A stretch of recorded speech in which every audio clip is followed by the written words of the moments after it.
네, 오늘은 본문의 말씀을 통해 오직 믿음의 법으로라는 제목으로 하나님의 말씀 증거하도록 하겠습니다. 자, 이번 주 주일학교 예배 가운데 제가 이런 질문을 던졌습니다. 죄가 뭘까요?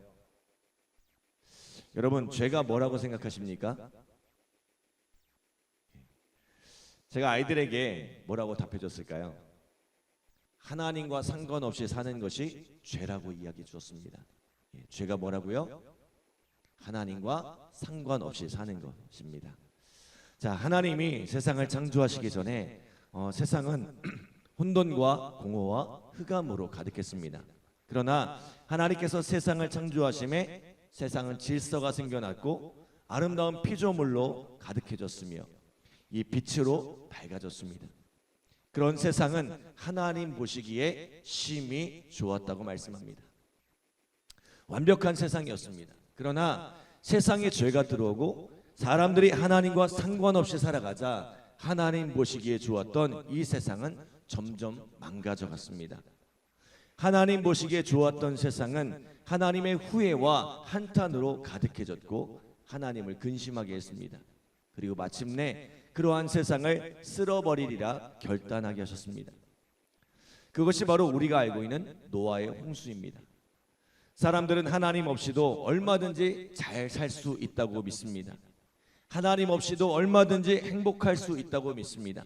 그러나 하나님과 상관없는 삶의 결과는 혼돈과 공허와 흑암의 상태로 돌아갈 뿐입니다. 우리의 삶을 파괴할 뿐만 아니라 공동체를 파괴하고 세상을 파괴합니다. 이것이 바로 성경이 말하는 죄입니다. 그런데 바울이 계속해서 강조하는 것이 무엇입니까? 이 죄의 문제로부터 자유로울 수 있는 사람은 없다는 거예요. 이방인을 향하여 부정하다 손가락질하며 판단하는 유대인들도 스스로를 하나님의 택한 백성이라 하나님의 율법을 맡은 자라 자부하는 이 유대인들도 결코 죄의 문제에서 자유로울 수 없다는 거예요. 자, 그러면서 사도 바울은 이런 질문을 던집니다.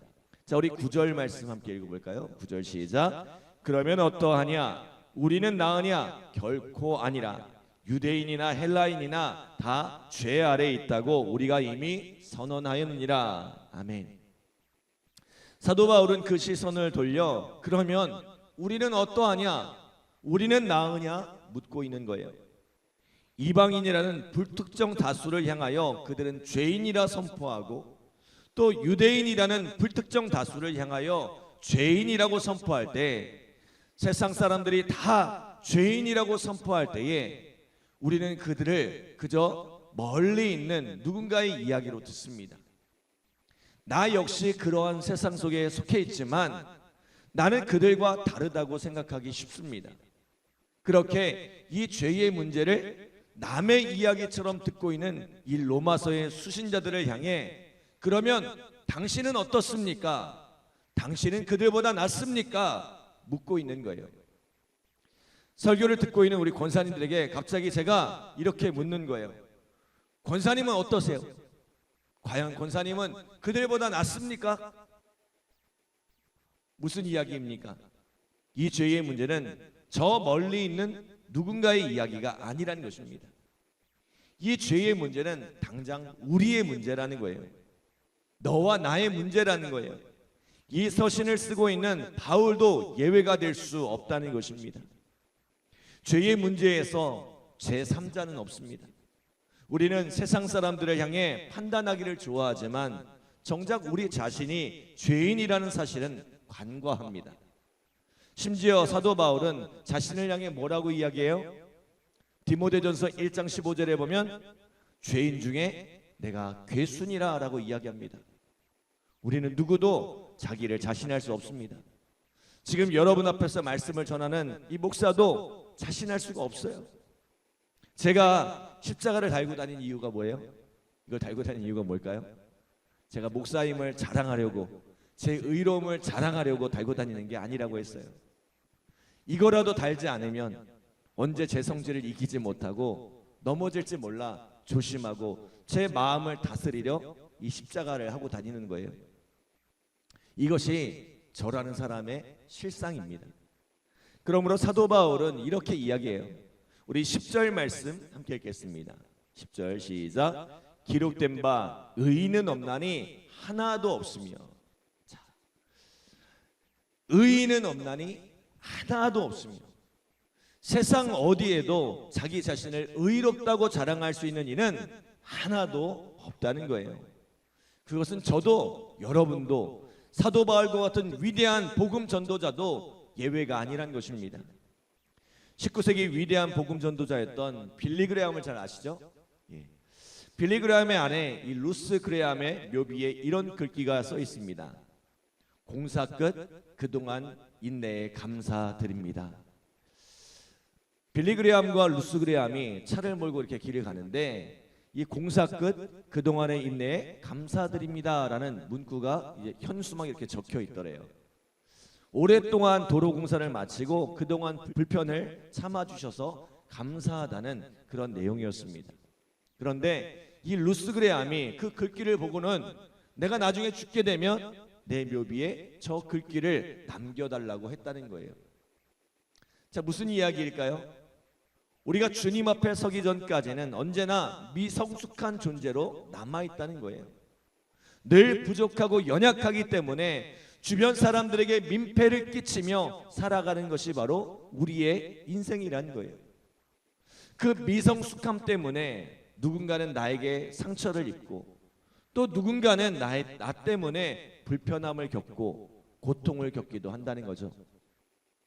내 주변에는 그렇게 미완성인 나를, 공사 중인 나를 참고 인내하는 이들이 많이 있다는 것입니다. 혹시 여기 저 때문에 불편하신 분들 계시면, 혹 저 때문에 상처받으신 분들이 계시다면 죄송합니다. 그리고 인내해 주셔서 참아 주셔서 감사합니다. 여러분, 우리가 주님 앞에 서기 전에는 누구도 완전하지 않아요. 주님 앞에 설 때까지 우리는 끊임없이 공사 중인 인생입니다. 복음은 여기서부터 시작하는 거예요. 하나님은 우리가 이것을 깨닫기 원하십니다. 내 힘으로는 의로움에 이를 수 없다는 것을 깨닫기 원하십니다. 앞서 제가 뭐라고 했어요? 하나님과 상관없이 살아가는 것이 죄라고 이야기했잖아요. 자, 심지어 사람들은 하나님의 말씀조차 하나님 없이 내 힘으로 이루어 보려고 발버둥을 칩니다. 그러나 아무리 좋은 하나님의 말씀도 내 힘으로는 이룰 수가 없다는 거예요. 그러므로 사도 바울은 하나님께서 우리에게 율법을 주신 이유를 이렇게 말씀합니다. 자, 우리 19절 20절 말씀 함께 읽겠습니다. 19절 20절 시작. 우리가 알거니와 무릇 율법이 말하는 바는 율법 아래에 있는 자들에게 말하는 것이니 이는 모든 입을 막고 온 세상으로 하나님의 심판 아래 있게 하려 함이라. 그러므로 율법의 행위로 그 앞에 의롭다 하심을 얻을 육체가 없나니 율법으로는 죄를 깨달음이니라. 아멘. 분명 하나님의 말씀을 따라 살면 복이 있습니다. 하나님의 말씀은 완전하기 때문입니다. 신명기 5장 32절로 33절에 보면 그런즉 너희 하나님 여호와께서 너희에게 명령하신 대로 너희는 삼가 행하여 좌로나 우로나 치우치지 말고 너희 하나님 여호와께서 너희에게 명령하신 모든 도를 행하라. 그리하면 너희가 살 것이요 복이 너희에게 있을 것이며 너희가 차지한 땅에서 너희의 날이 길리라 라고 말씀합니다. 하나님의 율법, 하나님의 말씀은 우리에게 복을 주시려고 주신 거예요. 문제는 우리에게는 그 모든 도를 지켜 행할 힘이 없다는 것입니다. 때문에 우리는 그 말씀 앞에서 겸손해져야 합니다. 나는 죄인이구나. 하나님의 도움이 없이는 하나님의 말씀도 온전히 지켜 행할 수 없는 연약한 인생이구나 라는 것을 깨달아야 합니다. 이것이 하나님께서 우리에게 말씀을 주신 또 다른 이유, 아니 진짜 이유라는 거예요. 하나님의 말씀이라는 이 밝은 빛으로 나올 때에 내 속에 감추어져 있던, 내가 미처 깨닫지 못했던 내 속의 연약함, 나의 죄와 허물이 드러나게 되어 있습니다. 그래서요, 진짜 믿음이 깊어지면 자기 의를 자랑하는 것이 아니라 사도 바울과 같이 내가 죄인의 괴수구나, 내가 죄인의 괴수구나 깨닫고 고백하게 되는 것입니다. 그렇게 우리가 죄를 깨닫고 우리의 연약함을 고백하면 하나님께서 우리에게 은혜의 길을 열어주십니다. 바로 예수 그리스도로 말미암는 믿음의 길입니다. 자, 우리 22절로 24절 말씀 함께 읽겠습니다. 22절로 24절 시작. 곧 예수 그리스도를 믿음으로 말미암아 모든 믿는 자에게 미치는 하나님의 의인이 차별이 없느니라. 모든 사람이 죄를 범하였음에 하나님의 영광에 이르지 못하더니 그리스도 예수 안에 있는 속량으로 말미암아 하나님의 은혜로 값없이 의롭다 하심을 얻은 자 되었느니라. 아멘. 죄는 하나님과 우리 사이를 갈라놓습니다. 죄는 하나님의 영광에 이르지 못하게 합니다. 그러나 그 죄를 깨닫고 그 허물을 깨닫고 내 힘으로는 하나님께 나아갈 수 없어요. 도움을 구하는 이에게는 하나님께서 은혜의 손을 내밀어 주신다는 거예요. 그 은혜의 손이 무엇입니까? 예수 그리스도입니다. 하나님의 아들 예수 그리스도께서 십자가에 달려 죽으심으로 우리의 모든 죄를 사하시고 죄로 인하여 멀어졌던 하나님과 우리 사이에 길을 놓아주셨습니다. 요한복음 14장 6절에 예수께서 이르시되 내가 곧 길이요 진리요 생명이니 나로 말미암지 않고는 아버지께로 올 자가 없느니라 라고 말씀합니다. 모든 말씀을 지켜 행하는 것, 그것은 우리에게 불가능한 일입니다. 누구도 그것에 이를 수 없습니다. 그러나 예수 그리스도로 말미암는 이 믿음의 길은 누구나 나갈 수 있는 길입니다.